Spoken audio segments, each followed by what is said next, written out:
पति ब्रह्मचारी। देवर जी, पुलिस इस घर में नहीं आ सकती है ना? ठीक है, ये महारानी यहां से जाएगी।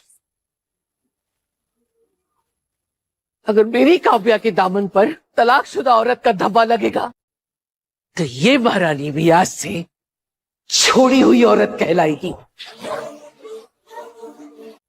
मैं आप सबसे कुछ सवाल करना चाहती हूँ। पहला सवाल,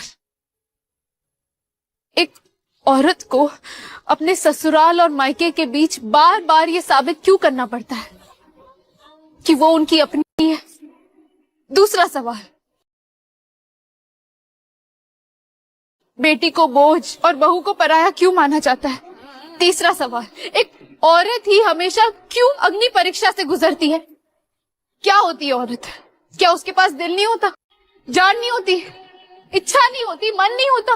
पर कोई उससे क्यों नहीं पूछता? कोई भी नहीं, क्योंकि उससे उतना जरूरी कभी माना ही नहीं जाता। उस पर बस थोपा जाता है जरूरतें, जिम्मेदारी, गलतियां। गलती हो गई तो बहू को मायके भेज दो। घर में ज्यादा काम बढ़ गया तो बहू को वापस ससुराल में बुला लो।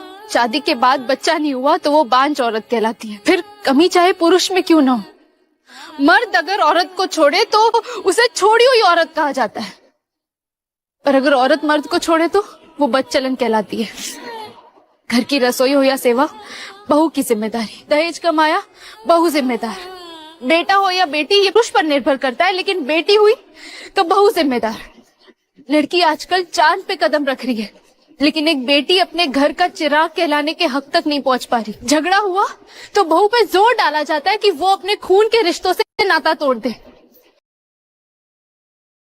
लेकिन कोई औरत से क्यों नहीं पूछता कि एक औरत चाहती क्या है? हमेशा उसके लिए सारे फैसले दूसरे क्यों लेते हैं? वो क्यों नहीं तय कर सकती कि उसे ससुराल में रहना है या मायके में?